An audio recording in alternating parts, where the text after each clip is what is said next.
Hit record. All right. Welcome to UTOKing with Gregg. I am thrilled to have Layman. I haven't had too many conversations with Layman with you, but I swear every one of them gets me charged and excited. So I don't want to overshoot our expectations here, but I will simply say that that's a fact relative to the 4 or 5 conversations that we've had or whatever. So I'm thrilled to welcome you. I'm really glad your willingness to come on and share with them. Super excited to get to know some of your history and then dialogue about this crazy world that we're in and the space that we're in. So welcome. Thank you, Greg. It's great to be here. I like you a lot, and I don't want to set the bar too high, but this is going to be the greatest conversation in the history of discourse. Right. And that's underselling where my statement was, so fucking A. All right. And as we talked a little bit, actually, as I was thinking about this, I know very little about your story, Layman. If somehow our souls just sort of sync up, and that that was our theme last time we were conversing. But, I just don't know how you got into this space and what your history is. So one of my big goals was to understand your story and the trajectory of your thinking and experiencing and all of that. The more I think about it, the more I connect to things in my early childhood. Okay.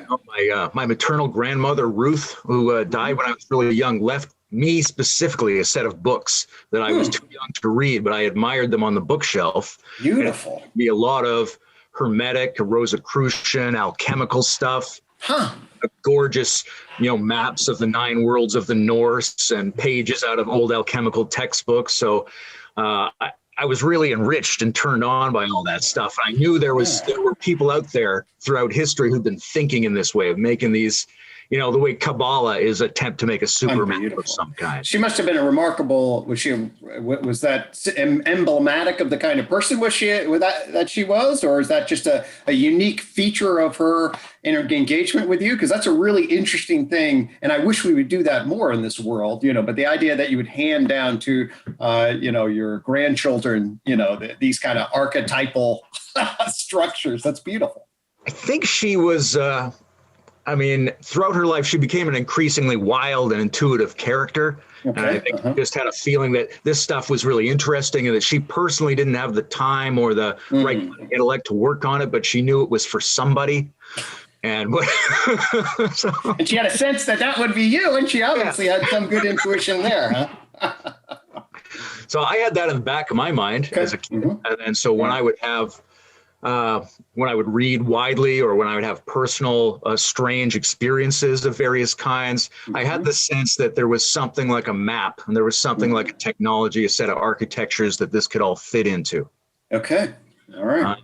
And along I got sort of, I got really into mythology and Campbell and Jung and things like that. And that moved me into surrealism and moved me into studies on the unconscious and hypnotherapy and more kind of occult stuff. But then you wanted to be more rational about it. So like, what could they really be saying? Right. What's your basic age range here? When does this journey? Well, I'm probably... When I go to grade 7, so we move. I grew up really rural. Okay. We moved to a larger city for grade 7. My science project in grade 7 is a 3D model of simultaneous cosmologies from different periods of history. So at that point, clearly... You're just a regular kid then. Yeah, regular kid stuff,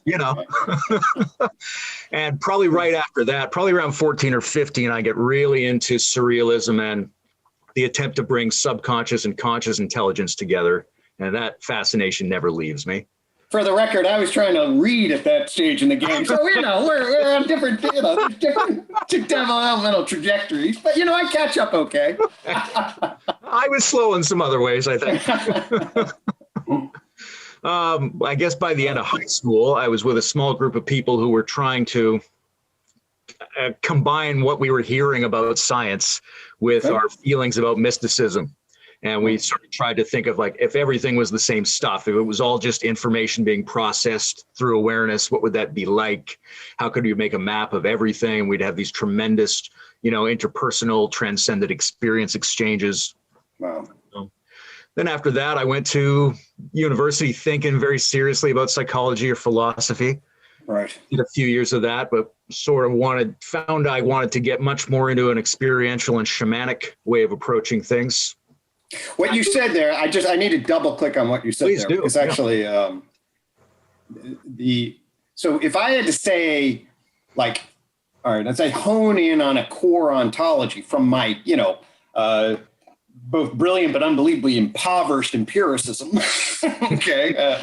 But that I'm not growing into the idea that it's the metabolization of energy information, of observer behaved energy information between fields. I mean, if you go super freaking deep into quantum relativistic field theory, a philosophy of science, and mysticism. So just the way you phrased that was very, very, it just caught me in a very profound way. The way you talked about sort of what you were seeking in terms of sort of the ultimate non-dual framing and the blending with what would be congruent with a naturalistic ontology, but also then expand into mysticism. So that just was a brilliant, just caught my ear in a particular way, the way you framed that. Yeah, it's curious to me now thinking back that there's an instinct all along for super coherent combining of disciplines, this feeling that they've got to fit together somehow. And maybe that's selfish. Maybe it's just that I love them all, and so I assume they should fit together. I will think up. I said I was born a coherentist. That was like I have to somehow find whatever the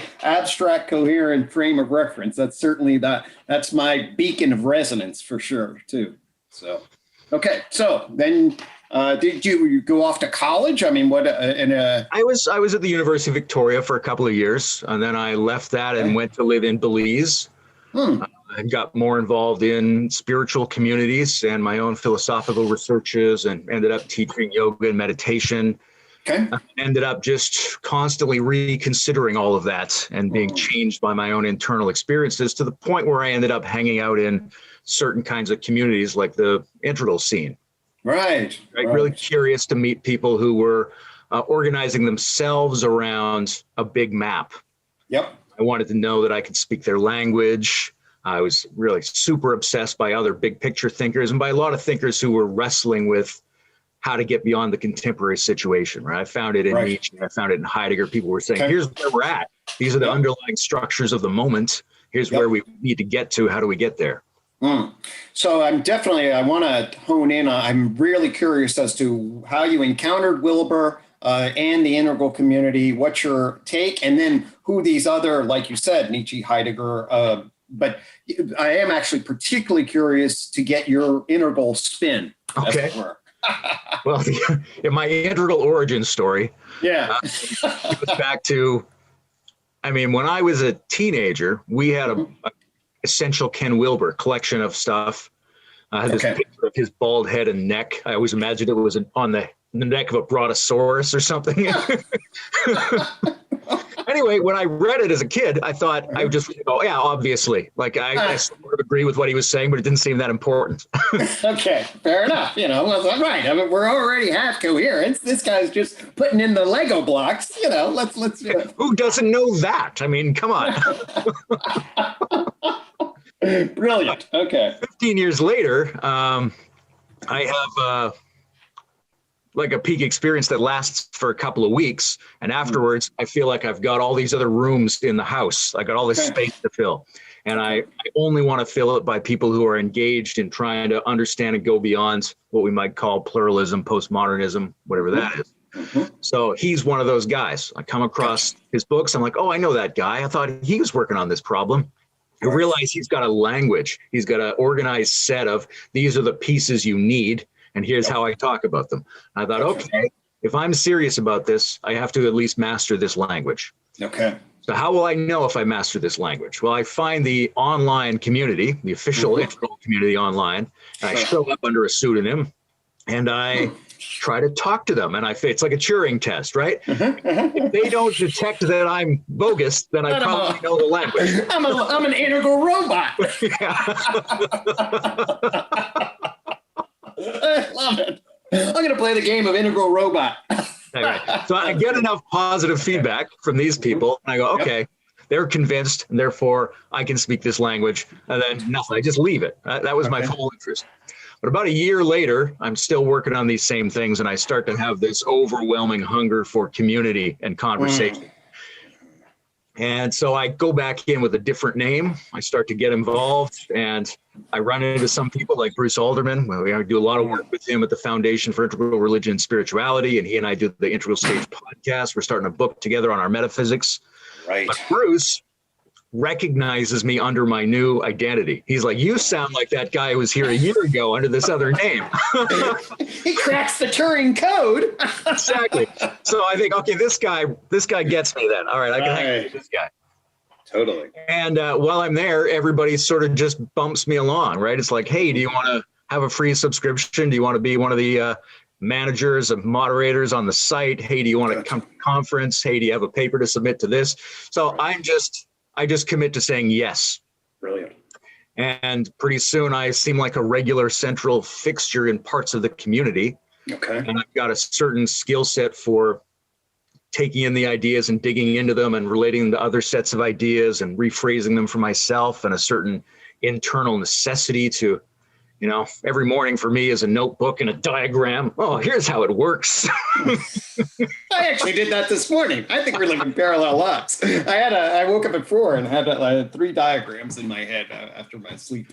So. Yeah, it's funny. Like I think, some people who detect me using complicated speech patterns think like, oh, he's very intellectual, he's very language oriented. I'm like, no, I'm very picture oriented and very emotion oriented, but I get that you wouldn't get that on the other side of the words I produced.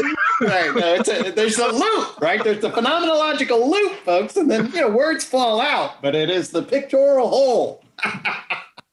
So that's, we could go into what my take is on integral as a theory, as a community, that kind of stuff. But from there, I end up branching out. So now I'm in the metamodern community. I'm in the game B community. They have a lot of overlapping territory, and some new meta discourse is emerging, which has a lot in common with your work. And Bruce and I have ended up, being those small handful of people who've talked to almost everybody or to all the different facets of the community. And I just want to soak in it. I want to blend all the different kinds of this new space into myself. I don't know why. I just want that. Well, you were born to do it. Seems to me. Seems to me. That's what you're telling me. I'm a clinician. That's what I'm hearing. What's the true soul that this thing is moving towards? It's a transcendental beacon of coherence inside your soul. I do seem to have the instinct, the drive, the background, the skill set, and the positioning, and to enjoy it a lot. Totally. I'm still a little skeptical, but I note that those things are there. Well, I think that's unbelievably beautiful and crucial. Both in terms of that it's an organizing system, and certainly, at a very rudimentary logical analysis, my argument is based. This is exactly the kind of consolidation what your being would represent along a coherent consolidation, integrated pluralistic view, phenomenologically, pictorially, linguistically. Boom.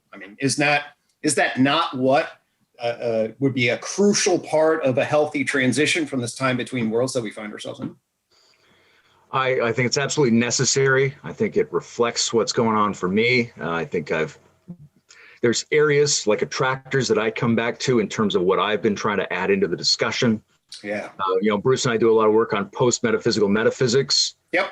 That led me to what I call the metaphysics of adjacency, an attempt to clarify the underlying principles that pluralism, integrative pluralism, and non-duality would all require.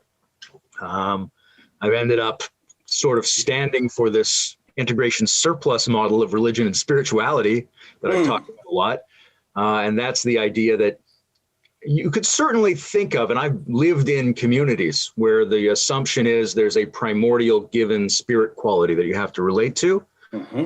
That's a possibility, but it's not a necessity. You can get the whole effect through some kind of imagine a syntactical node where all of the subjective subsystems come together, cross-pollinate, harmonize, and feedback their excess, and then you have a relationship to that, and then the social analog. Isn't that just the way it works? Yeah, exactly, right? It's like, what are you saying? I'm pretty sure I'm saying, like, straight up just describing what's happening. It shouldn't come across as a weird theory, but it does. That does not come across weird to me. That's like, okay, this is what our journey is about. So actually, Yeah. The social, the interpersonal analog of that is bringing together like classes and genres and elements of the culture. And that's where it gets real close to the UTOK, right? Because I think the formal intellectual part, the theology of the new religion has got to be some kind of super coherent merging of our epistemologies that creates that same kind of surplus feedback loop and gives us a sense of the holiness, the apotheosis of our cultural endeavor. Totally. That's you talking with Gregg. So I'm super interested in, I'm really glad you touched on, because I was definitely going to, I hope we would get adjacent to it and then fall into it. I want to hear about the adjacency of metaphysics. I heard you and Bruce describe that. And by the way, it's so cool because when I talk with Bruce, it's just like, oh my God, he knows all this stuff too. It's like, why do some people know this already? So that's really cool. But yeah, I heard you and Bruce talk about it. I think, how much his grammatology was really interesting to me and really foundational. His prepositional framing was actually super congruent with some of the stuff I was intersecting with John Vervaeke. Then I heard the adjacency, the metaphysics of adjacency.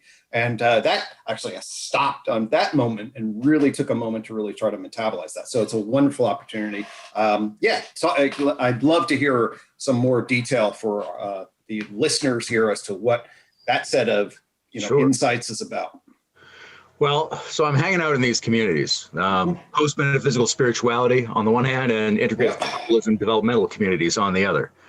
And I'm trying to think, what is the minimum set of metaphysics necessary for these worlds to be accurate, right? Mm-hmm. If pluralism is true, if integral pluralism is true, if non-duality is true, if post-metaphysics makes sense, what's the underlying metaphysics that justifies all of that? What are the preconditions for thinking any of those things?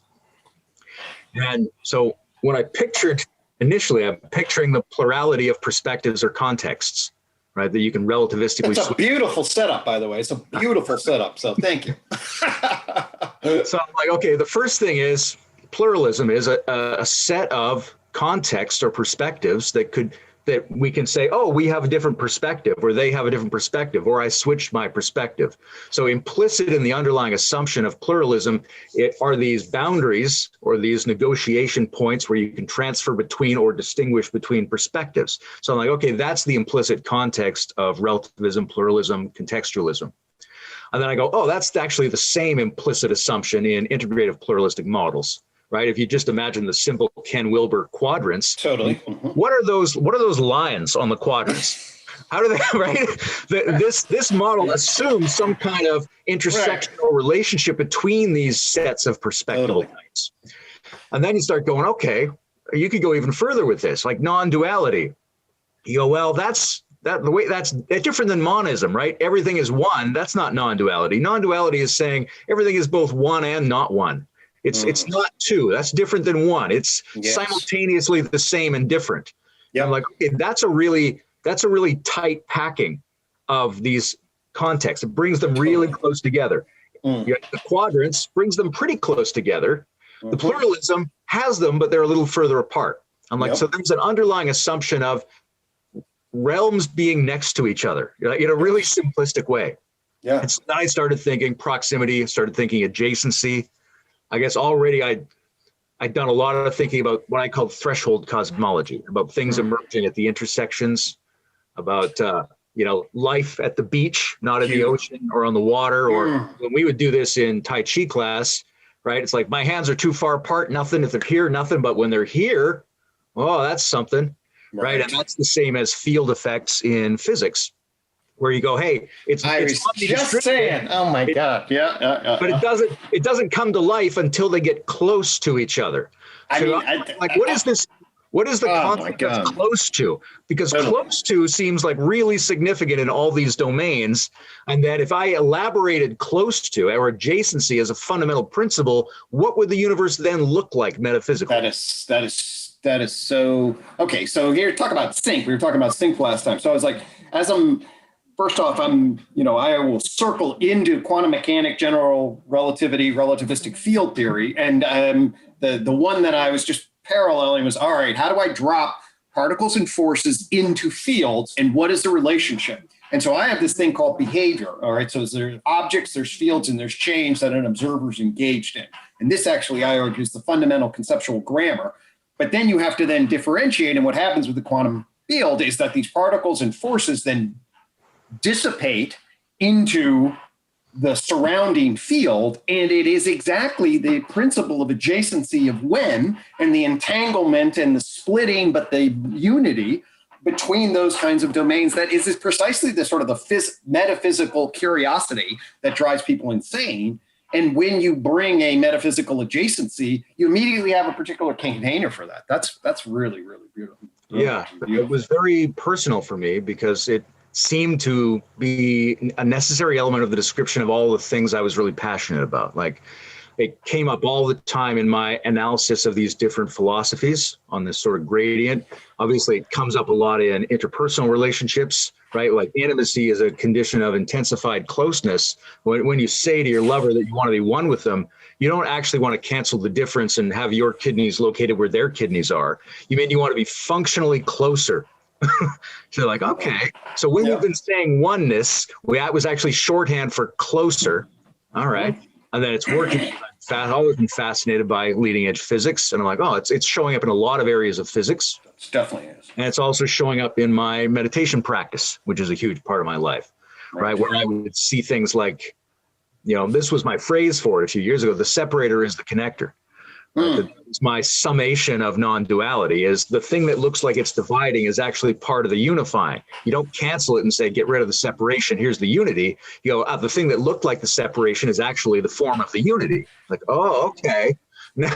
Now there's no sides, which was a big part of I'm a big Zen koan guy. So that you realize the categories you were using to try to understand the problem actually aren't the different categories. Where they identify each other, and so you've got no other move. Totally trapped there, and then your mind explodes. That's the most beautiful thing, but it involves some super intense next to-ness. That's really brilliant. Now, I'm sure here's who's coming to mind right now. It's Roy Bhaskar. That's also in my mind because I'm working out some of his critical realism into dialectical critical realism. Now there's your analysis right there, the immediacy of, there's the presence and then there's the absence. And then wait a minute, how does absence relate to presence? Well, that would be an adjacency, right? And then the way he moves around into meta reality, that would be an adjacency between what his grounding was and his waking up to spiritual. So, you can just, this separation connector is the linkage across so many different domains in the way in which things are. That's really, really absolutely. And the relationship between the critical realists and the integral community, that was when I got involved, that was the going thing, right? Everybody was, how do we put Bhaskar and Wilbur together? And that was sort of one of the genesis points of a meta integral expansion that's been going on for years now. Right. And when you look at that, do you then bring particular other lenses that are particularly active in that kind of synthesis? I'd be very interested to get your take on the critical realist integral theory, merger, wherever you, where you're positioned in relationship to that. Yeah, I wrote a paper about it that was in the Integral Review some years ago. I had some bunch of diagrams trying to. Because there was an unresolved dispute around correlationism, right? Because the Wilderian assumption is tetrarising, which is nothing really, a phenomenon doesn't really stabilize and can't really be thought unless it has these subjective, objective, singular, and plural components. But the advanced philosophers of science like Bhaskar, as well as the new ontology guys, the new object ontology guys, speculative realists and all that. You're not giving the thing enough dignity on its own, right? The whole point of science is you are getting closer to mapping a real thing that's not dependent upon being known by some knower. Now Wilbur's saying, hey, you can really expand the definition of a knower in a way where that's not a problem. Although that might become a problem. So I was looking at that discussion and I thought, this is not an integral. We go objective and subjective quadrants. Do they have independent status or do they always co-arise? And I'm like, this is not a quadrants problem. It's not an inside-outside experience problem. Because if you think about what a thing really is, that we're going to know scientifically, What is that thing apart from our interpretive lenses, our tools, our maps? It's something. We can say it's something, but that something becomes vanishingly small the more we remove the lenses, right? If I have a physical interaction, that only kind of works if I'm also a physical being. I've got eyes, I've got a map, I've got something. There's relational dynamics involved in my detection. And if I start taking out those dynamics, I'm whittling down what the thing itself could be as an ontological ontic phenomenon. Right. And so then I thought, okay, an actual ontic phenomenon can fall outside of subject-object if it's infinitesimal, right? I think maybe, Leibniz was thinking this way. In order to say what's really real, it can be a real thing. It can be a distinct functional thing that recesses infinitely toward a vanishing point that it never reaches, and so it's never nothing. I'm like, okay. So then I'm like, that's what we in integral theory have actually been calling the causal realm. Right? And we've been thinking of it simplistically because the states are defined simplistically according to a sort of mystical idea of the states. Right. But I thought, okay, you were talking about a transparent, infinitesimal, eternal, essential quality. That's no different than what the Hindus were talking about when they described the self. That's right? The sort of infinitely regressing, transparent, syntactical element of reality that you can't do without. Like, all right, so maybe we should be thinking of these things in terms of states or realms of consciousness and not in terms of the inside-outside dynamic. Okay. And then I thought, how does that apply to Bhaskar? I thought, maybe Bhaskar's actual condition is a combination of these states coming together. Okay. And you go, okay, that's great. And then you could have a higher version. You can have meta-realities emerging, and you can have demi-realities, which are regressive or perceived from the level of actuality that we're at. They're now a failure to achieve that level. Because, not to just ramble here. No, actually, this is, at least for me, this is pathology and primitivism. I wrestled for a long time with that because, when is something a regressive pathological version of itself, and when is it just simpler?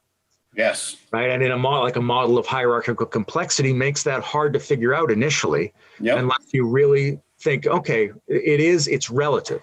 Regression is pathological relative to the state you're at or want to be at the level of structure you want to be at.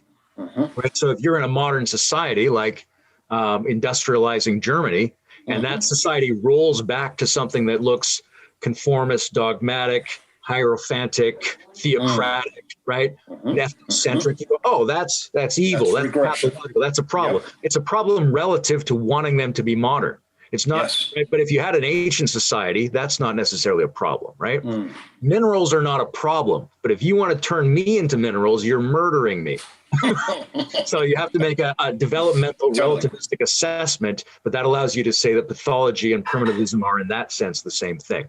So that's what I see Bhaskar's demi-reality coming in is like the elements of a given actuality that cancel each other out and sort of roll back toward a more primitive version of themselves, which we don't want to have happen. Yeah, that's okay. God, that shot up lots of different potential questions. I'm going to back up in one question that now I got my default mode network activating all various different possible. So I'll see if I can parallel this thing. Okay, so in terms of, here's a question that I've wrestled with in relationship to transcendental realism.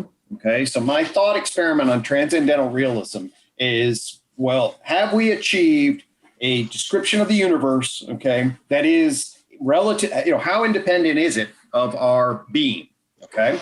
And at some level, our comprehension has to be grounded in our phenomenology.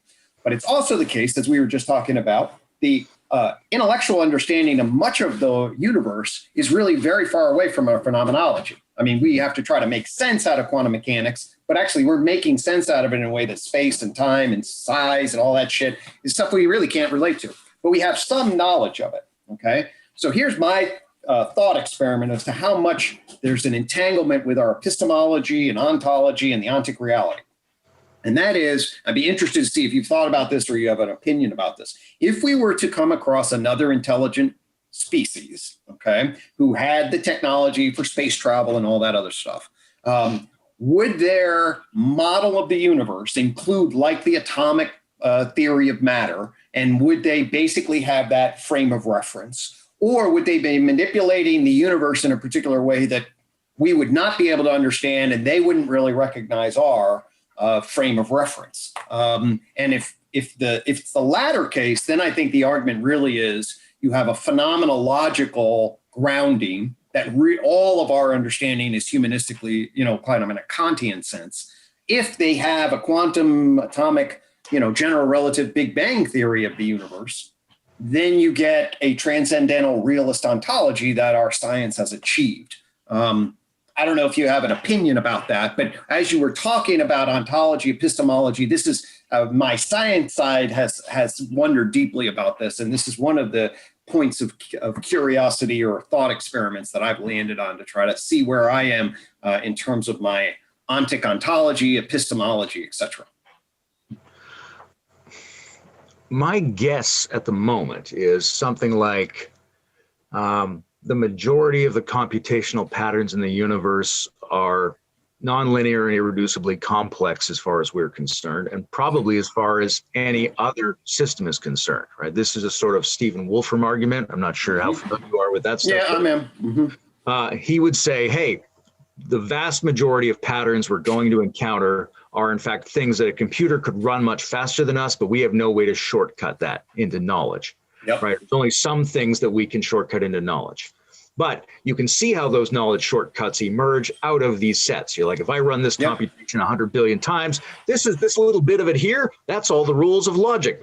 Yep. Okay, interesting. So if you had another species who was able to use that instinctively, then there's a good chance we wouldn't understand them. But if they used that through machinery, if they had to run computations to handle it because they, like us, are insufficiently complex to map all the other communities of the world, then they would see those sub-patterns emerging in places out of those. They might have chosen different ones to favor, but they would have a framework and a machinery that would allow them to go, oh, they chose those ones, we chose these ones. It all fits into the same computation, even though we can't get on top of that computation. Love that answer. Love it. And that's, that's exactly...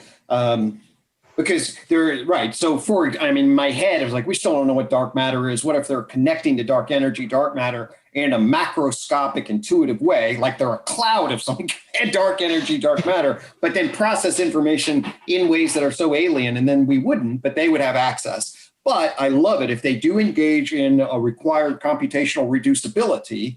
And then the question is, well, are these, have our scientific process? You can certainly argue that there are these points of computational irreducibility, and if you have to break the system up, that there would be a subset of those, and that a system that was capable of doing that computational reducibility would see and align. I love that answer. Yeah. I think if they knew what they were doing, right? Like they could have just been born as savants or something and have no idea. If they knew what they were doing, they would have to be thinking in terms of sets of these things, right? Of different ways it could have gone. And we're doing that with, even string theory, which is dubious at best. It's still got it's taken some hits. Right? It's got a set of solutions, right? That's how we need to be thinking. And I assume that's how they would be thinking, is they would see that there were multiple ways to go at it. Right. And that's part of when I think in general about meta theories, right? Okay, here's how, like when we think about Wilbur, one of the difficult things for people initially getting their hands on the integral theory is they conflate the things he's talking about with the way he packaged them. Right. And I'm like, okay, you can tease those apart and say, these are the components that he thinks would need to be included in a vision logic map of reality. He's packaged them like this, but you can unpack them and package them in different ways. And what would be the total set of those ways? I don't know how to think about that, but here's what I could do. I say, here's a 1 variable model. Here's a 2 variable model. And by variable, I mean the sets of perspectives. 3, 4, 5. At some point, it becomes too many for you to use for any practical purpose. And at some point, it's too simple for you to use. So you're looking for a Vervaeke optimal grip there. Sure. We need to think of the space of the total set of meta-perspectival solutions. And then we're in a situation where we could have real meaningful exchange with anybody who's in that set, even if they chose different variables. I love it. And in fact, that set framing, that the math science relation from a logos perspective is that, math's going to create your logical set theory and then the deductive elements. And then that becomes a particular kind of frame for whatever subsets of, that operate inside of that. So that's exactly the kind of architecture that I would see. So, damn. All right. So, is there a God? It's this. Dope. All right. So, in terms, do we cover pretty much the? Is there more definitively to say to get the full package of the metaphysics of the adjacency? Or, I mean, that's a brilliant description. Yeah, it can be unpacked in a lot of ways. Okay. Obviously, Bruce and I can unpack it in a few more ways to put this book together. One of the things we came together on is, Wilbur has this notion of using pronouns and some of the underlying universal language structures that you find in all the cultures to say, oh, these are ways that we evolved to recognize the basic types of perspectival interactions with reality. Right. So you can go a level lower than that and turn that into prepositions, which Bruce and I sort of were both doing that because I had rephrased the four quadrants as looking at, looking from, looking with, and looking via. And Bruce was like, oh, hey, I've done this whole thing on prepositions. And I'm like, hey, you know what's about prepositions is they are an orientation toward, which is an adjacency. Yep. And so then we thought, oh, maybe prepositions are the periodic table of adjacency. We should work on it at some point. And so now we're trying to start doing that. Oh, what a brilliant framing that is. Yes, absolutely. So that's one component. Another component I would say is it brings the almost into its full dignity. So that we've historically thought about something and nothing and these sort of totalized distinctions. And the postmodernists have really critiqued that.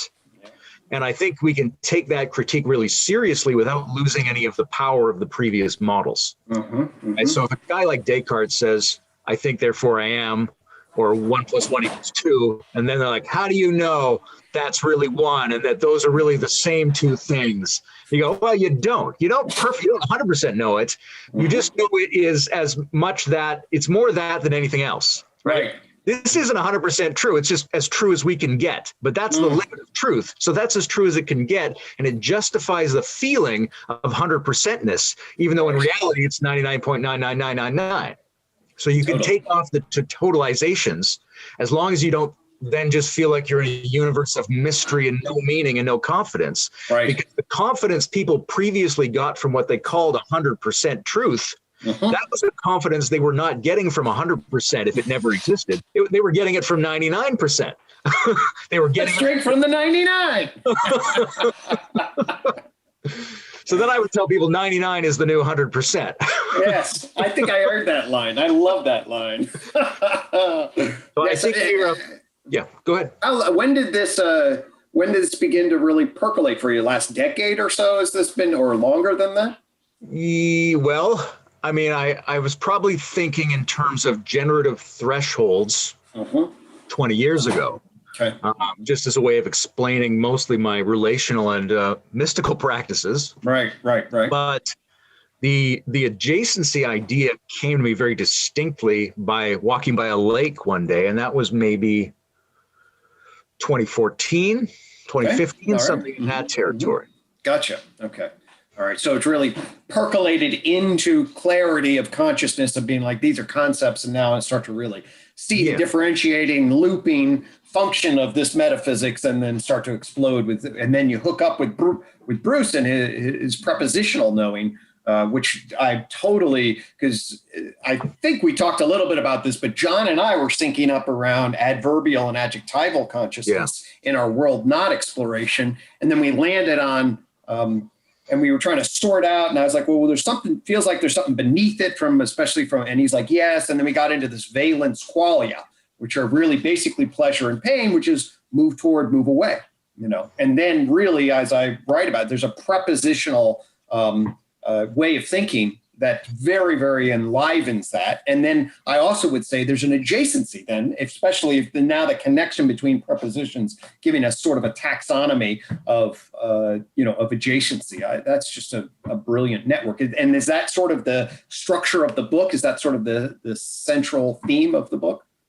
Yeah, well, we're going to try to go into all these areas because we're thinking now about what we want it to be and what kind of style we want it to have. But we want to really flesh out the prepositional. We want to flesh out the relationship to the different dimensions. We want to flesh out this argument about what kind of metaphysics would be needed to justify post-metaphysics and also integrative pluralism.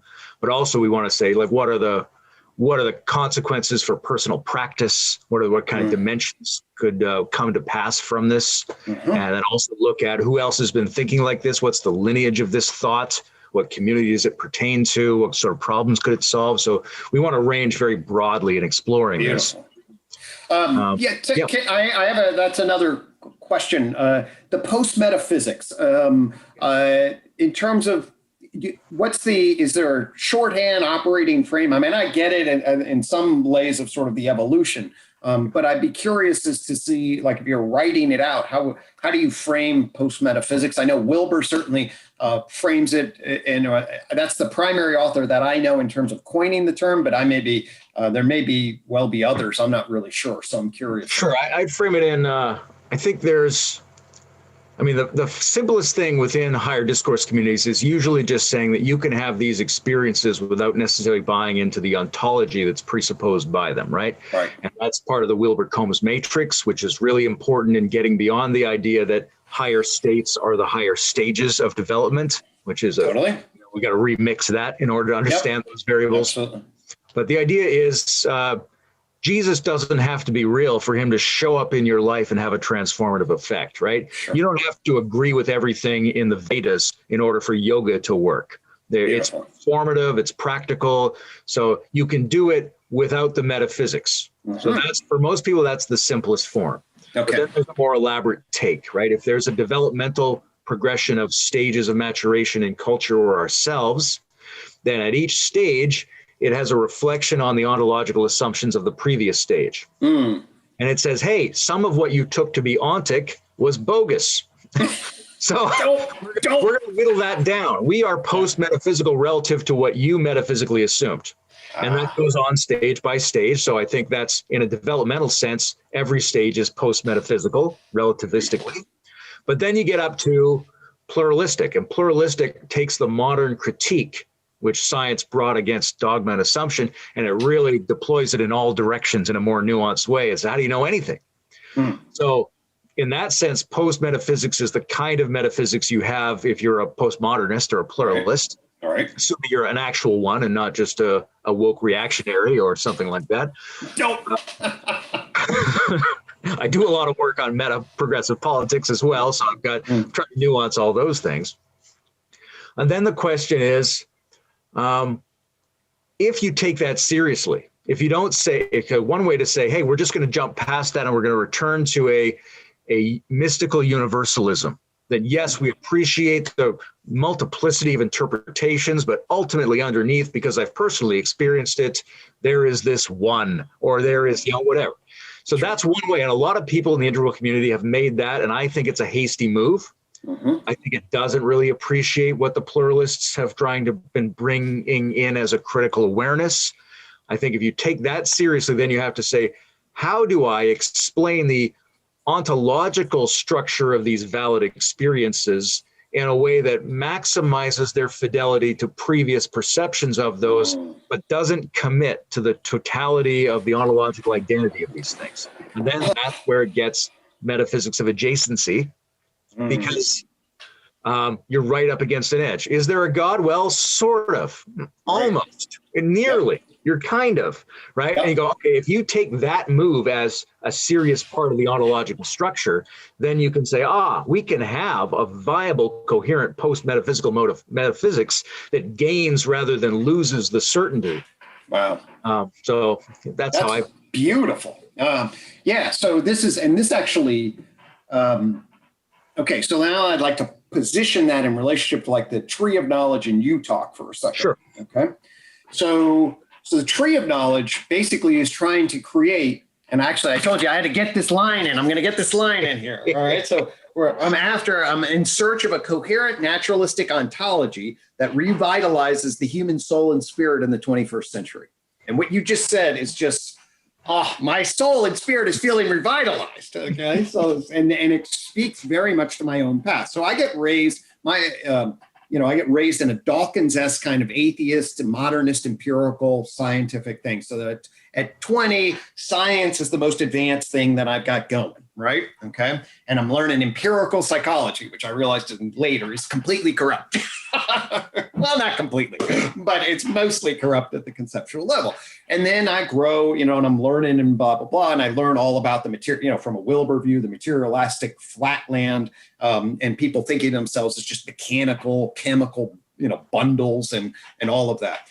And so what I'm then building this sort of like, well, naturalism there's a particular coherence to a substance monist emergent evolutionary view. There's a non-dual continuity that has to be part of a grounded scientific ontology if it's going to have any coherence at all. Okay. And to me, it has to actually bridge, it's got to have some coherence, and we should pay attention to both the impact and the connection with our subjective experience of being. Who would have thunk it? Okay. And I can now place the errors that modern science makes in its move from matter and motion into life, and it then wobbles, and then it hits mind, and then it breaks up completely in terms of its capacity, the narrow empiricist view. So then Tree of Knowledge comes along, and the Tree of Knowledge says, hey, here's a scientific ontology, okay, that's up to the task of a scientific psychology, because it then tells you what the domain scientifically of the mental is, where it allows you to define mental with integrity as behavior, animal behavior, and open up what the subjective experience of being would be, and then ultimately get into justifying humans, and voila, okay? So now with that, now we can actually box in scientific ontology. But as I box in scientific ontology, it also then creates this edge of what I would call of agnosticism, okay? So then it was like, I don't know if they're aliens. I don't know if there's this mystical experience that actually has an ontological spiritual dimension. I don't know about all this parapsychological stuff. And I certainly don't know there's no God. That would be foolish, okay? So then what happens to me is I then shift from my sort of arrogant, naive atheism into I'm atheistic relative to the concrete interpretations of, simplistic regressive gods. But then I'm agnostic relative to what the edge of this naturalistic ontology is, okay? So now you get an adjacency there. You're like, oh, well, there's an adjacency out here that I want to be relating to. And then what emerges, and this is through Alexander Bard in particular, and a few other things that I was like, well, I don't necessarily believe in the metaphysical claims of a concrete God, but I sure as hell believe in the concept of God. Okay, I sure as hell believe as if there is a God that places an enormous consequence. I mean, look at the entire Middle Ages and what Christianity dominated everything that everyone did. So the concept of God plays a huge role, and it plays a huge role in the meaning-making systems. And I certainly then believe in the concept of God. Okay. So now you're in the concept of God, and I'm just saying all the stuff that you already know, but I'm just telling my own limited development along this particular spiritual angle and how it so obviously parallels these particular kinds of insights. And so now you get into what I would call, where Bard labels or other people have labeled syntheism, which is this idea that you transcend an atheism and a theism and then create a God. It's the creation, the liminal space of what your possibility is. This actually activates into John Vervaeke's recursive relevance realization and a huge number of kinds of things. And ultimately then it's a framework, as far as I'm concerned, that then bridges a naturalistic ontology with a humanistic way of being and bridges this, naturalism into soul and spirit in a very, very uplifting way. Lovely. God, so many places to go with that. I think one of the things I'll touch on a little bit is, I did some of this work with Bruce, which was thinking about what religion means in an integral sense. Because the standard definition of religion is normally we think of these large belief cults, mythic membership cults, where people agree about a legendary cosmology, they verbally profess it, and they think it's important to then use that to instruct children and police society. Okay. But in the integral model and in a lot of developmental models, that's a specific stage of social and cognitive complexity, right? That's Gensler's mythic membership. That's concrete operational cognition. They do everything that way, right? Mythic membership identification and pre-rational ideation and verbal professing and belief orientation and symbolic efficacy. That's how those people do everything. So that's not the definition of religion. That's how religion looks to them, because that's how they do everything. Now, modernists have looked at like, okay, if that's the definition of religion, we're not religious then. I'm like, well, you're still using their definition and you think they're idiots. Don't use their definition. So what's a definition of religion that applies at all the stages and doesn't require the content of anyone to be correct? So then you have to look at it as some sort of functional phenomenon, whereby people are socially getting together in a way that gives them access to a numinous experience, which allows them to characteristically identify themselves and motivate themselves in a certain way that's probably really useful for them. When you look at the foundational dynamics of religion, you always see something like that. It's always a bit like a renaissance. A whole bunch of parts of reality come together in a new way of living, and people experience themselves in like apotheosis. We see ourselves as holy. We experience it as that. And when we look at the challenges faced today, we know a lot of things that would solve a lot of our problems, but we can't mobilize to do it. And maybe that's because we're missing that extra quality that coherent integration would give us. It has to feel sacred enough to mobilize us collectively. Let's just be with that for a second. I mean, that's, you know, that reformulation or revitalization of an obvious old formulation, however we want to think about it. To me, when we think about the moves that need to be made in our systems of justification, and then what opens up our potential, I mean, that's a beautiful description and certainly resonates really with my own awakening over a 15-year period about what this thing is. And I also was having the old funny conversations I used to have in my head when I would look at I'm now in back empirical psychology world, and you look at the well-being literature, and the well-being literature and religiosity is crystal clear. You know, the particular kinds of investment in religiosity is repeatedly and consistently, demonstrably, you know, associated with positive well-being. And you have the people trying to deconstruct, well, why and what is it? And I was like, actually, just watch what Layman said right there. And in that little paragraph has an obvious explanation for what is so unbelievably central. So then how do we bootstrap both our understanding and this potential in a particular way? So anyway, that was just a brilliant articulation as far as I think the work you've been doing, and then other people have also been doing the similar work of trying to, what is a coherent map that fits together all the functional elements that we have for making sense of the universe, brings our epistemologies together, and then hopefully that's a pretty good correlation to whatever the ontology is. That's the necessary precondition for a theology that would go with a kind of religiousness that would suit the contemporary moment. Right. And I think one of the things that gets missed, and it's a beautiful thing from David Deutsch. I know you quoted him in something I read recently. I love his stuff. And his explanation of why explanations have gotten better, he makes a point that there was science, there was hypothesis, there was checking in the ancient world, right? So they had that. But where was I going with this? I don't know, but I like David Deutsch and his explanation hypothesis. Yeah, right. Here's the point is, in the religiosity of the ancient world, that religiosity included the science that they understood, right? Just like the way the medieval church included Aristotelian thought, right? Science and religion have never been apart. Religion always enfolds science the way it enfolds the arts, the way it enfolds politics, the way it enfolds violence, the way it enfolds diet, everything, right?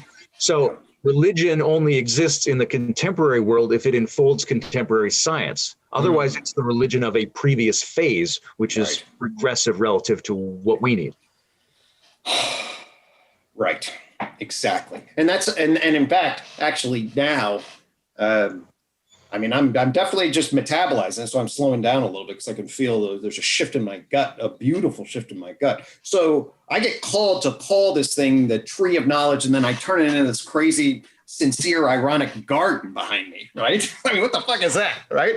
You know, and actually what it is exactly, now that I'm feeling this to be unfolded in a particular way, what it is exactly is we need the bridge, we need a naturalistic scientific ontology that can then be held in a particular way that then turns around to a new version of religiosity that can be enfolded in, and then utilize that to create a generative enclosure for the imminent emergence of the next phase.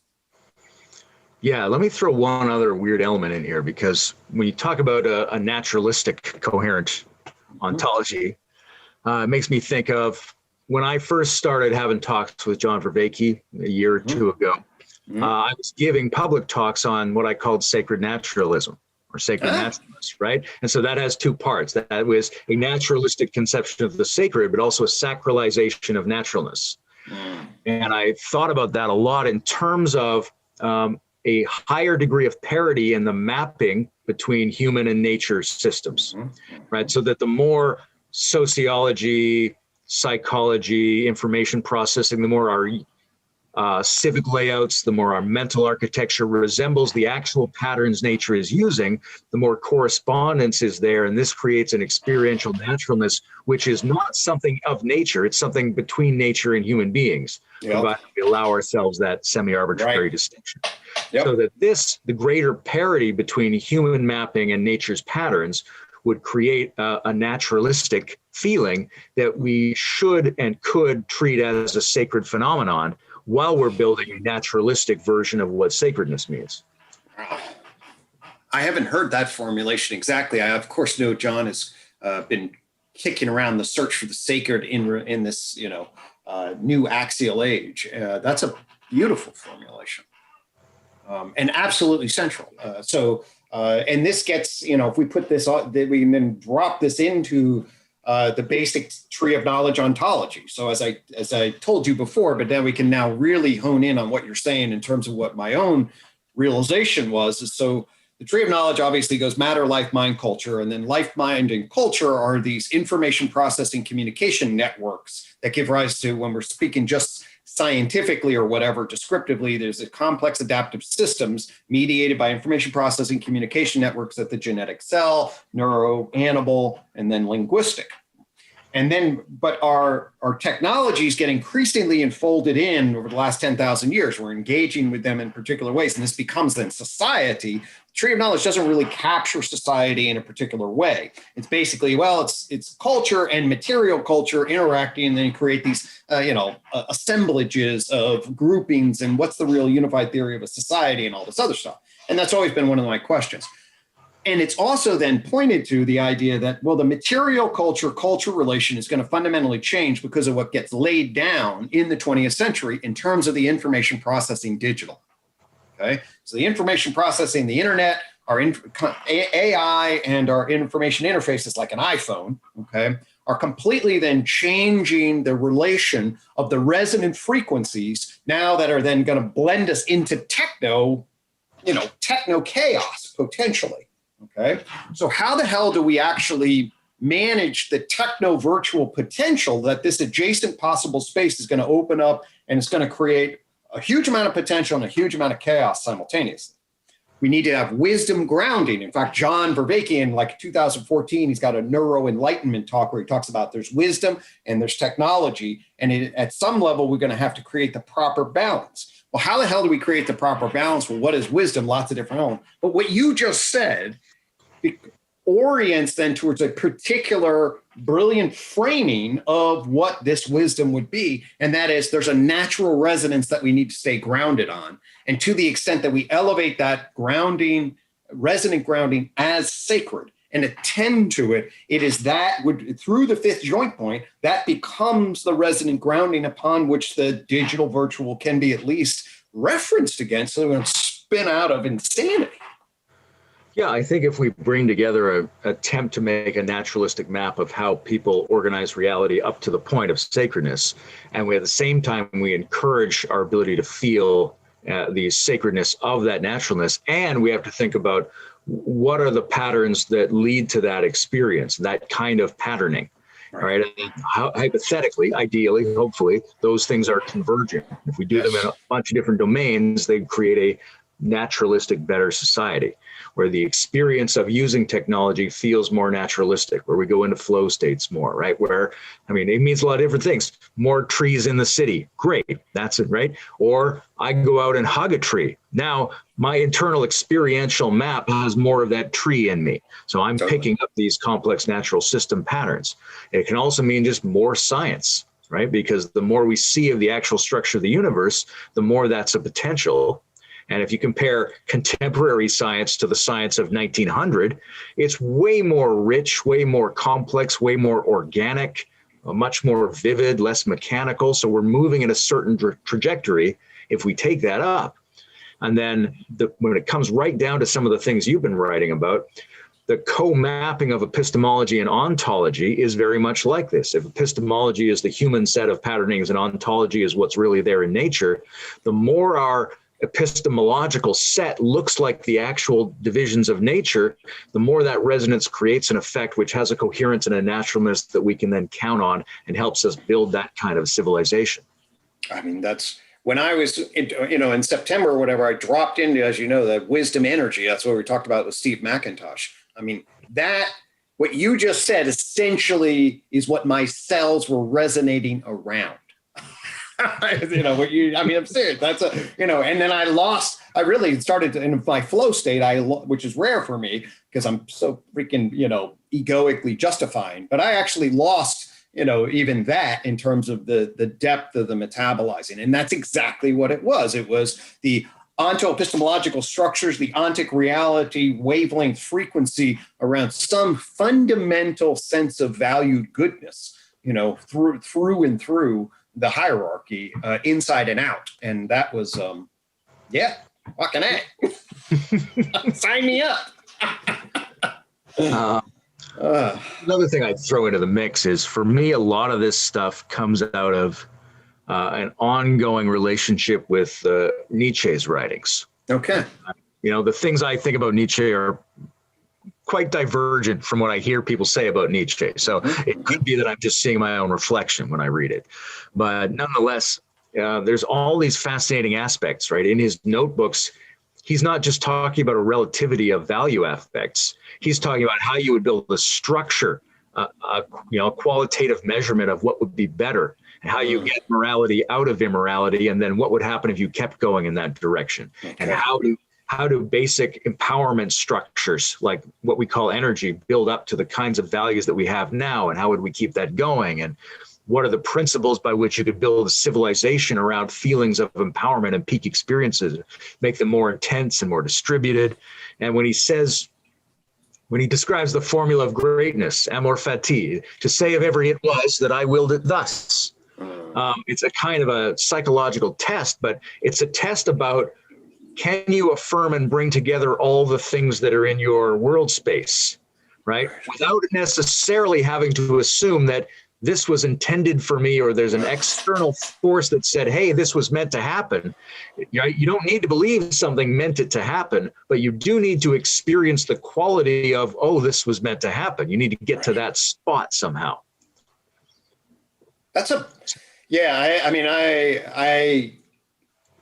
One of the areas of development that I would benefit from is another layer of appreciation of Nietzsche. That definitely hits me in my limited understanding of Nietzsche in a different way. So that's a wonderful and totally resonant articulation of the whole value problem. And all of this keeps coming back with a very similar resonant frequency, right? I mean, there's a real experience and narrative and interconnected community to be had here in this space. Yeah, and the idea of a gradient or a spectrum of value affect, right, which goes along with a kind of developmental model. It's something that's in Nietzsche, even though he doesn't always bring it out because he doesn't want to come across systemically like Hegel. Right. But it's also in Wilber, right? If people want to critique integral theory as a kind of relativism, then they haven't quite understood, because the idea is every truth is true but partial, but they're not all equally true. There's a stack depending on how much they incorporate coherently within themselves, which is its value is dependent on how much value affect that it coordinated in that move. Right. And I think that's one of the things, because if you look at a pluralistic model, you can say there's just a ton of different values and perspectives out there. But if you rotate them all toward, say, the North Pole, if you look at what the positive end of their internal value gradient is, then you can start to align them. And I think of it metaphorically in the same sense that a magnetic material is a material in which all the tiny little atomic magnets are lined up in the same direction. And a non-magnetic material, it's nothing but atomic magnets, and a non-magnetic material, they're just not aligned. Wow. So I think in order to get to that next stage, what we need is an alignment of a multiplicity of perspectives. And we do that by finding their positive, negative value, and then assuming that all their positive value affects coordinate into a higher value affect. Boom.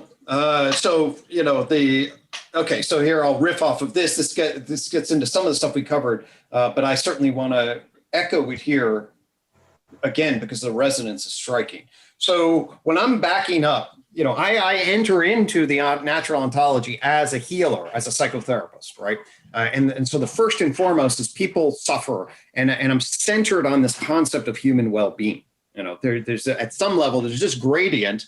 I'd always say, whatever, when you doubt whether there's meaning, thank God that our family's sitting around the Thanksgiving table and having gratitude and love and not on a goddamn train to Auschwitz, so for our Jewish family, that's like, the magnitude of that is heaven and hell on, in the embodied experience. And that what would be matter more or more real than that, from a particular kind of perspective. And I've always been embodied in the valuation perspective, all while also being trained in the scientific, descriptive frame of reference and navigating that is ought. But as the system that I was building around the science of psychology into psychotherapy, there was always this iterative process of is and ought. Okay. But to be guided by as a psychotherapist, I needed both. All right, I wanted some sort of coherent human science of psychology that I could employ in the real now so that I could be an actual scientific psychologist that's a psychological doctor. But I also need to understand what are the value frames that inform me in relation to the work that I'm doing. And so then what I did was I was like, well, what are the systems of justification and what are the valuations that are coordinating them across the various multiplicity of different paradigms? And then I want to then extract very much like you said, it's like, well, I want to go higher resonancy of the underlying value structures and essentially see then the polarities of good and evil that then pull out and then you back up, okay, in relationship to that meta. And then what that gave to me as I backed up in relationship, I gave it, and it yielded what I call my ultimate justification, which was be that which enhances dignity and well-being with integrity. And those three values essentially emerge as I look at various spheres of justification.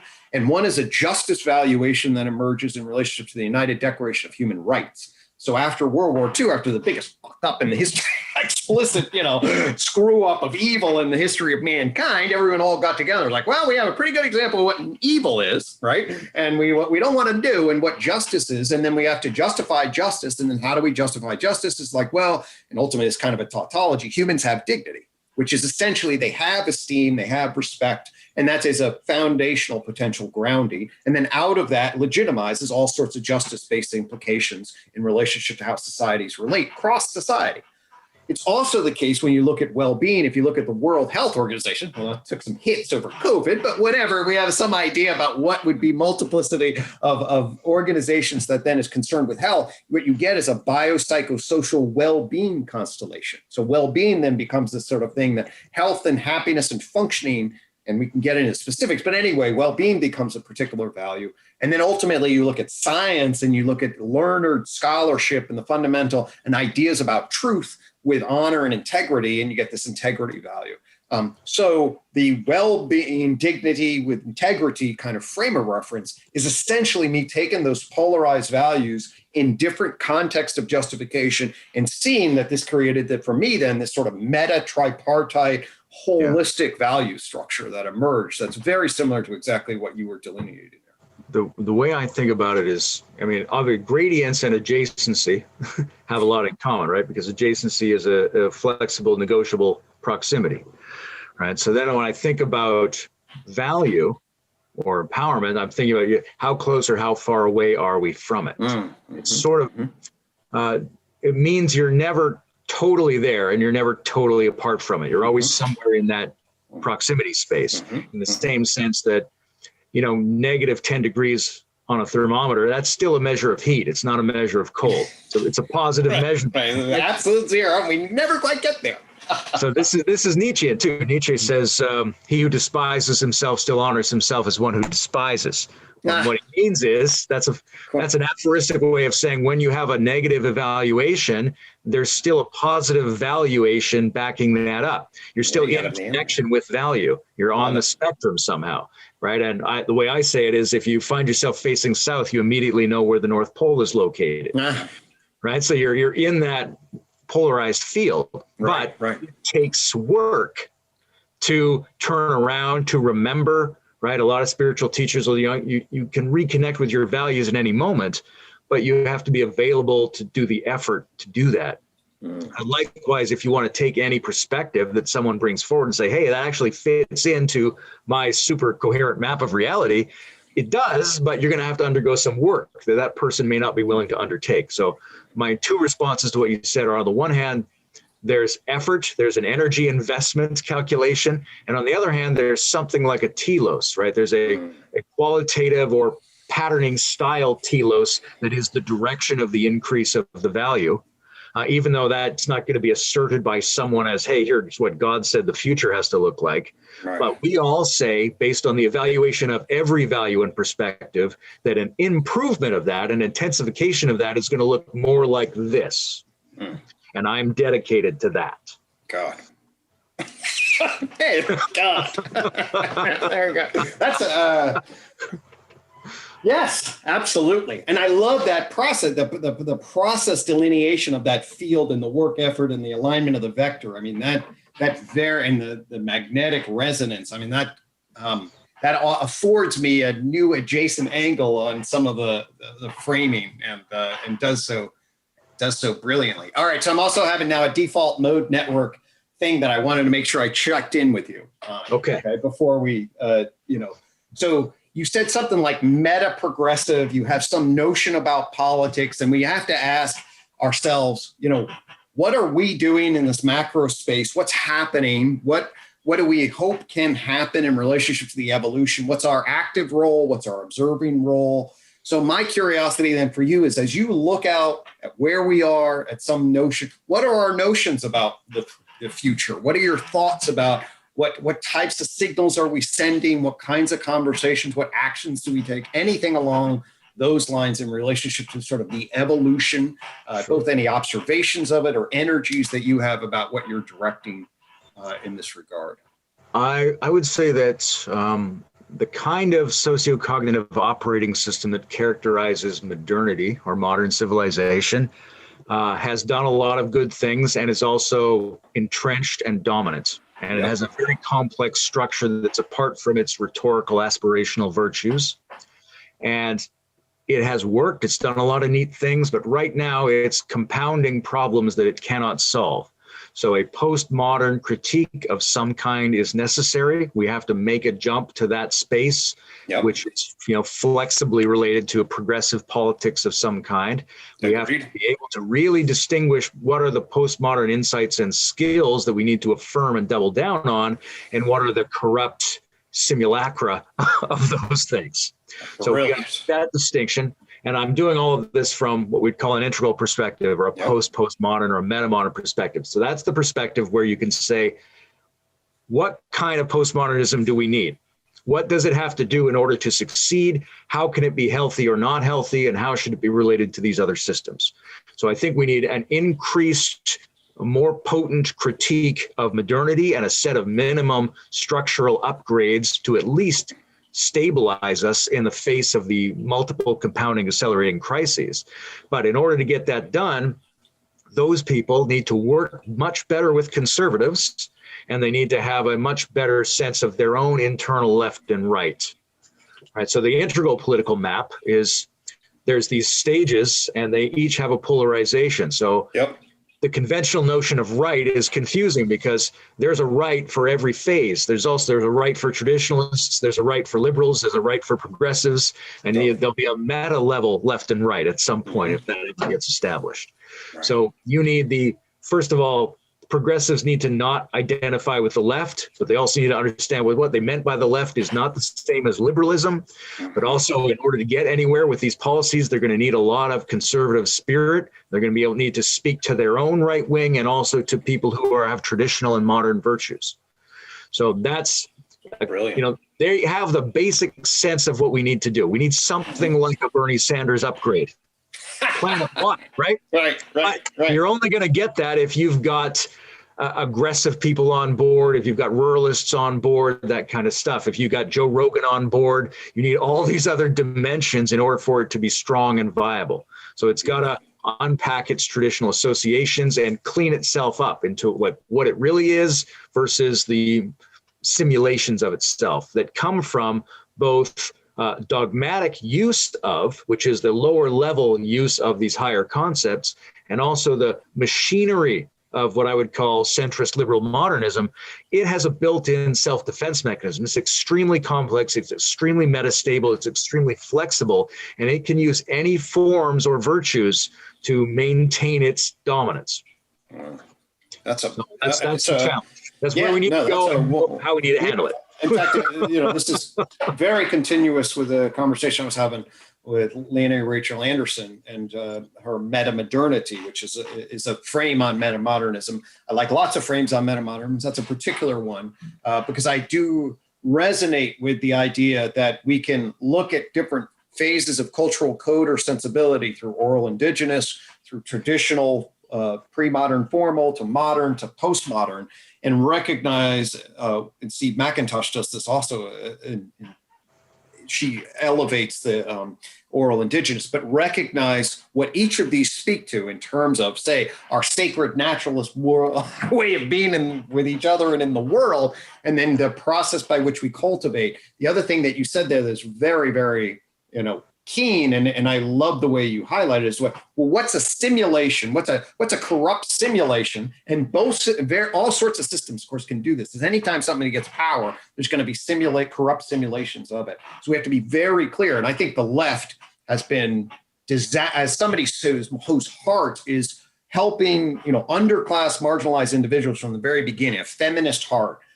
I am so frustrated with the left's inability to not recognize where the edge of insanity is in relationship and the sort of vicious totalitarian extremes of its representation that are so obviously not what the spirit of the true essence of the movement is about. And it can't allow itself to differentiate what real is from false. So I love Wilber's analysis on that. So the clarity of that, the capacity to include and transcend, and then the strength to undo what the central liberal modernist system is capable with its inertia, to be clear about what that's going to be doing. I mean, that's exactly the analysis that I would support.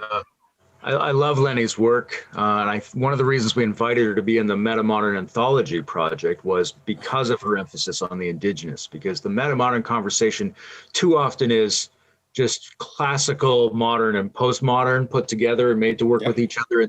The more archaic versions need to be in that mix as well. Totally. The simulated versions are very close to Bhaskar's notion of the demi-reality, right? So you get these weird regressive echoes of things that don't actually embody them. Now, one way to think about that in the integral framework, because the integral framework thinks of these stages not as single stages of individuals, but as stages moving along multiple trajectories of intelligence, right? So you might be pluralistic in your cognition, but you might be authoritarian in your emotions. So we got to track that. Sure. So one thing is, well, sure, this person's got here mentally, but they haven't got there morally, socially, emotionally, and so you get a weird effect. That happens, so we've got to be aware of that. But we also have to be aware of the fact that a person never meant the things they were saying, that it was always a demi-real simulation. When they said something that sounded like an advanced postmodern critique, it was really just they recognized that it was a value flag they could verbally hammer home, and they never comprehended it. Totally. And that's something that modernity has a set of problematic incentive structures that makes it turn on itself. And when it turns on itself, it creates a regressive form of itself. So it's sort of, in a way, is incentivized to prevent people from really becoming modern. It would just like it if you were a pre-modern dogmatist who went around espousing the content of the modern worldview, and you had a hackable brain for team sport politics, and you would buy any new product that was symbolically advocated. So that's what a memeplex does, doesn't it? Get the little replicators out there. So modernity doesn't really want everyone to get to orange, and it has like an education system where it teaches you to repeat back the content of the scientific worldview without ever really becoming a scientifically capable human being. It just needs a few of those to come away and be technicians.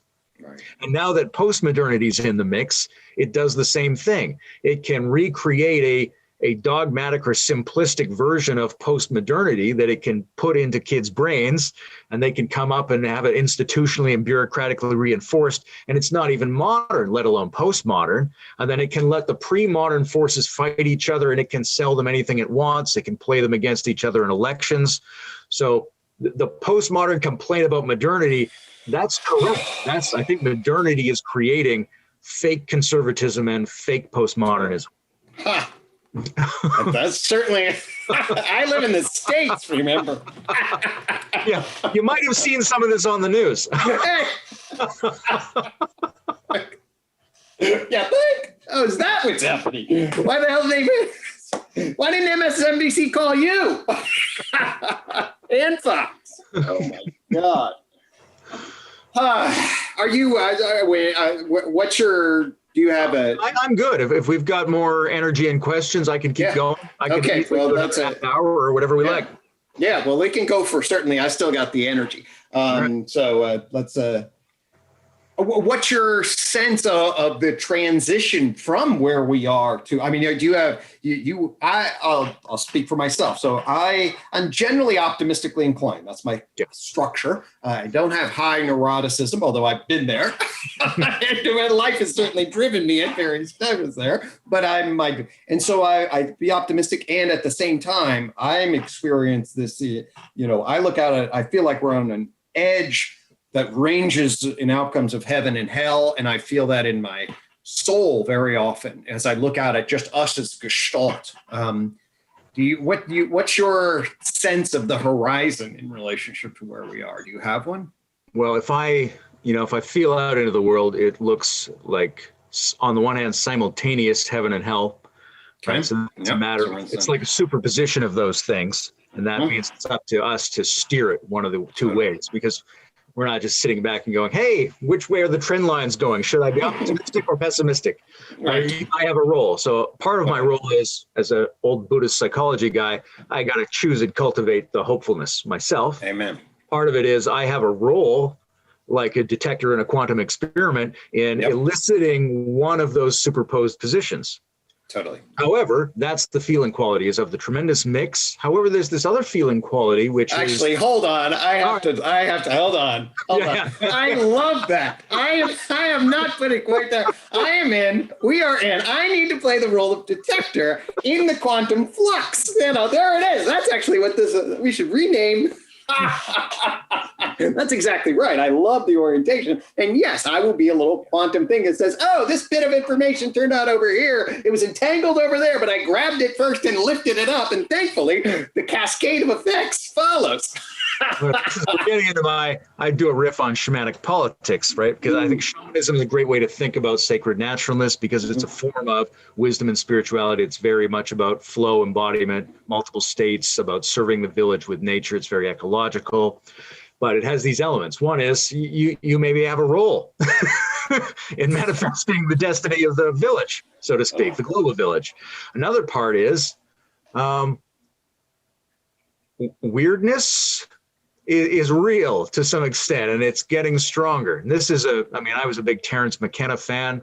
I got into him through Timothy Leary, and Timothy Leary is one of the guys who I first came across as a kid who had a really big picture, evolutionary, multidimensional model, and in fact tried to do sort of what you're doing, which is, here's the stratified version of the psyche, which would enable the different fields of psychology to be operative.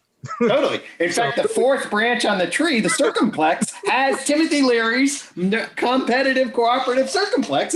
Timothy Leary's on the tree. So through him, I got into Terence McKenna. This was long before I'd ever had any psychedelic experience, but I had some other strange experiences. And McKenna has this notion of a hyper strangeness point toward which time and history are accelerating. Yeah. Right? Everything he says is far out. It's hard to make a rational model of it, but there's something compelling about this notion that the uncanny is emerging. Yep. And the more complexity we have in our system, the more we will be weirded out by what's going on. And 2020 was the supreme example so far. Everything was just huge and weird and incongruous. And I think that is, in addition to heaven and hell, weirdness is showing up more and more. And I think weirdness is a quality the shaman traditionally worked with. Right? If a guy comes back and you're like, hey, John, where were you? And you're like, yeah, I've been sitting covered in ash with a bone necklace, taking drugs in the cemetery. You're like, what? Why would you do that? That's right off the map, man. Right? And he's like, exactly. Right. And I think that's an important piece, both in terms of understanding what's emerging in the new technology and the new environments and possibly the future, but also in terms of what people are looking for. Yep. Donald Trump, for all of the ways we could say that Steve McIntosh says he was the bouncer hired by people who hate liberalism. Totally. That's a great frame. That's fair, right? And there's also, he said a lot of things that were true in his first election, right? We got to do something about these trade deals. We got to do something about this stuff. He promised everybody universal health care. So there's that, and he's famous and entertaining. But the other thing he has is he blows minds. Totally. Right. And so there's a shamanic element to politics that I think has been there since the first villages, because the village was run in a way. There was the chieftains, there were the matriarchs, and then there was the weirdo who sort of understood the people and what could be possible. And the way you knew that guy was every time he said anything, you went, what? How? What are you even talking about? That's from some other realm. I don't get it. Yeah. And so I think people recognize some of that in him. Totally. And I think we need politicians who are sane and progressive. But in order to win, in order to triumph over the existing system, you have to be able to straddle the line between being in and out of what makes sense in order to be a real change agent. So I think that element of shamanism is necessary. All right. So here's my empirical shamanism. Right. Okay. All right. So this is my empirical spiritual reality. And it's the singularity. So the singularity, I'm sure Ray Kurzweil, first off, Graham Snooks makes it popular. And then Ray Kurzweil, Graham Snooks coins it, and then Ray Kurzweil makes it popular. Okay. So if you track in the tree of knowledge, you track this evolution of complexification, all right, and it's going, and at some level, you could then say basically it hits a limit and goes vertical. All right. So, and basically it's the time between another revolution is the easiest way to calculate this. So Ray Kurzweil then comes along and says, 2045. And nobody knows what this means, but I'm going to call it the technological singularity. Okay. And then Max Borders has come along. He's like, wait a minute, there's a social singularity. Okay. And there's whole nother kind of interpretation. The unified theory is the fifth joint point's an interpretation of that singularity. Okay.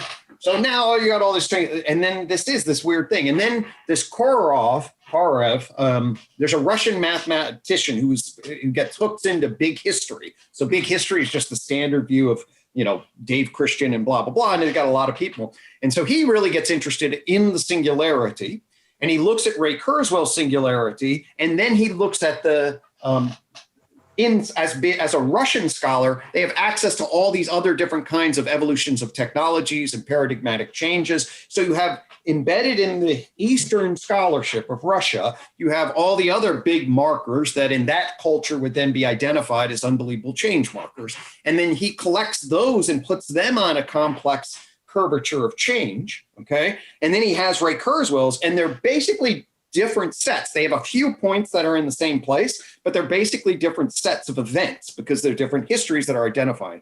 And yet, so then what he does is he looks at and he sees that actually it's a hyperbolic exponential at the edge of it. Okay, so the hyperbolic exponential. So it means it's accelerating and accelerating faster on the tail than Ray Kurzweil. So he applies this model, super freaking simple model of the evolution of complexity, and then he applies it to the Western model and he applies it to the Eastern model, and one of them shows up at 2027 and the other shows up at 2029 as going vertical at a level of like 0.994 and 0.996 on a super simple curve, okay?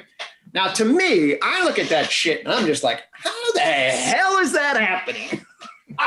And what I mean is there really is this emergent collective potential for paradigmatic evolution that now is aligning us in a particular way as our consciousness wakes up. And you really do see this intersection of so many different lenses. So the tree of knowledge is basically said a long time ago, not without even realizing, it's like, well, it's our social technological singularity that hopefully organizes our natural sacredness with the emerging technology and then results in a collective awakening towards a higher level of consciousness.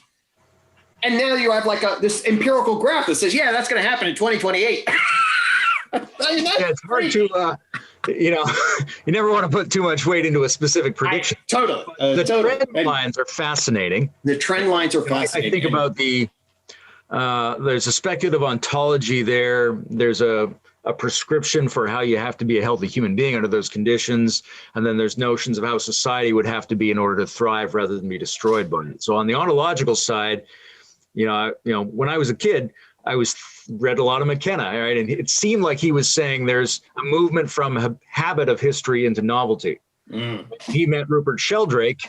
It's a famous conversation where he says this morphogenic field theory is the most conservative possible theory. And he's got this weird way. He's like, what could be more conservative than to say that things are as they are because they were as they were? But what I don't know is why anything new happens. Right? So he was like, how is time moving away from habit into novelty?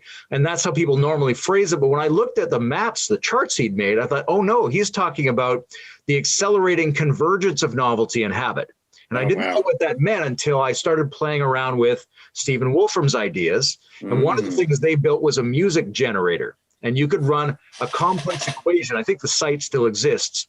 And it would play as if it was a saxophone or as if it was rock and roll, a piece of a pattern that had never been used to make music before. And it can just keep sequencing down those patterns so that each one is actually novel. This chunk of music has never been produced before. So I thought, this is push button novelty? Oh my God. I'm like, that's a stage in the convergence of novelty and habit for sure, right? And as our tools get richer, we're in a situation where more and more of the kind of reliable novelty that we see in nature is available to us within our own systems. Oh my God. So that's the ontological part. That's the sociological part is we've got to build in a way that's flexible, that is able to change, that can support people when crises come, because regardless of what happens this year, pandemics aren't over, climate change isn't over, surprising disruptions, black swans are going to hit us. It's not back to business as usual. So we have to be prepared to create the maximum amount of shock absorber processes, the maximum amount of well-being when we get surprised. We need to be precautionary and flexible and do this at the scale and tempo at which we're seeing things hit us. If we do that, then you get societies that will thrive. And if you don't, they'll just break down. Totally. That's the same thing for individuals, which is if you have a relationship practice, you have your finance practice, you have your meditative practice, you have your psychological health in the right place, then you're going to be able to surf increasing intensities of weirdness. And if you're not, it's going to hit you like it's a trauma factor. Totally. It's anti-fragility, flexible, adaptive, in a coherent integration, basically. And that's absolutely, and we need to do that individually, relationally, and societally. And that's exactly the infrastructural, structural, functional dynamics angle on that. And yeah, completely. Man, I really love the connection to the novelty and the Wolfram playing music. That's a beautiful. And my dad was like, so what, the sky turns purple in 2028? It's like, no, Dad, that sky doesn't turn purple in 20. Hopefully, God. Okay. To me, what I love the singularity for and that line for is precisely because my normal skepticism is drives away from that. So it creates an adjacency in me for a particular kind of grounded mysticism that I would never take seriously. And so that's this playful thing. It's like, I can actually pull a mode of my energy information to take this seriously and just be playful with it in a particular kind of liminal space. And it is this kind of adjacent flexibility in relationship to multiple modes of thinking that will afford us the kind of coherent, integrated, flexible, anti-fragile responses that are necessary. I'm coming back around to God in my mind in a certain way, which is, McKenna talked about the hyperdimensional object at the end of time, which is a little bit like the Vajra jewel in Tibetan Buddhism. Yep. And, where is this thing located? Because we can encounter it and it always blows your mind. It's very shiny, it's very reflective. It's a convergence point of all the patterns of which you're aware, and it exceeds those and leaves you stunned.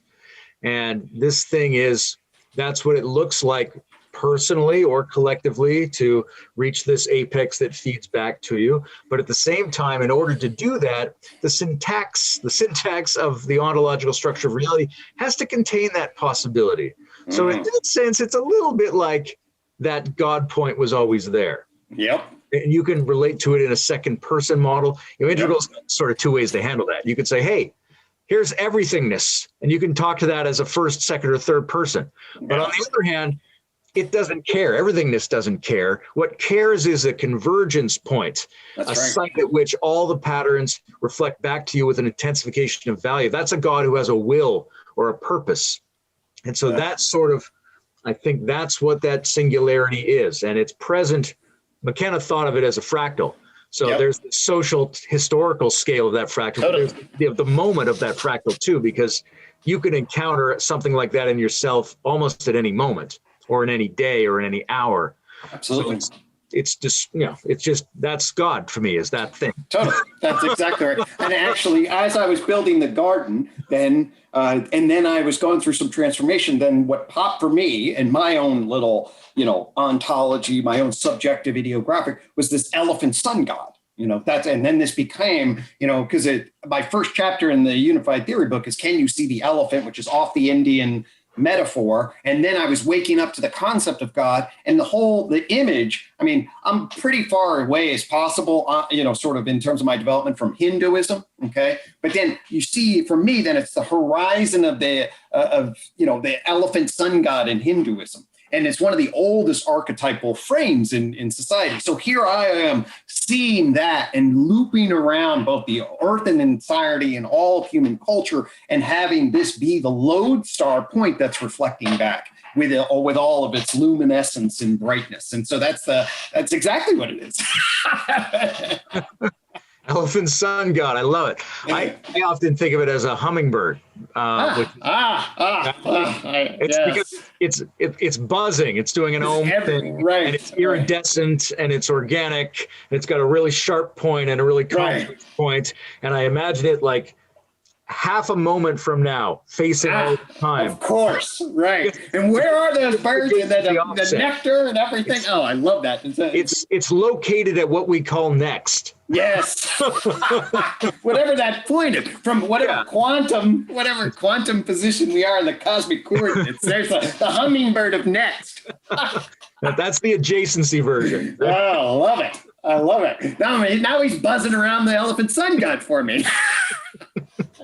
And I told Bruce that actually now I have the image of Mount Sophia. So I have the elephant sun god coming off of Mount Sophia, because for Bruce, Mount Sophia then represents this very similar kind of point.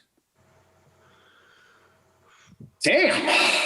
That was pretty good. Right. I hope, so listen, audience, you guys decide whether it's the best damn conversation ever. I don't know, but I'll put it forth. It's up there. It's some of those things I want a conversation to do. That is definitely. Wow. So just that, to me, I'm just feeling resonant harmony. That's a beautiful thing. That's a beautiful thing. You really are remarkable, Layman. You're the magnitude of the synergies and systems that you have put together is just Beautiful, man. Really, thank you for your efforts and, all this, because this is, if we are pulling particular data points in some cosmic quantum state, thank God some people are finding the information energy phase fluctuations that you were finding, man. It's a beautiful thing. Well, I'm notoriously bad at receiving praise and appreciation, but I'll take your word for it. Well, there it is. So at least I'm basking in the sun god of your hummingbird. So we'll just put it that way. And if that's what it is, that's cool. I can take it. I will. So that's great, man. Yeah, let's. I got a few thoughts about your book, but maybe we can talk about that when the recording's off. Yeah, let's do that. All right, so we'll bring this to a close. This feels like a wonderful, and I look forward to sharing it with folks. And thanks so much. And I certainly will be seeing if we can circle back in to do this kind of thing again. This is what, for me, in terms of filling soul and spirit, that's 100 minutes well spent. This is religion for me. I like being with you, Greg. Fantastic. All right.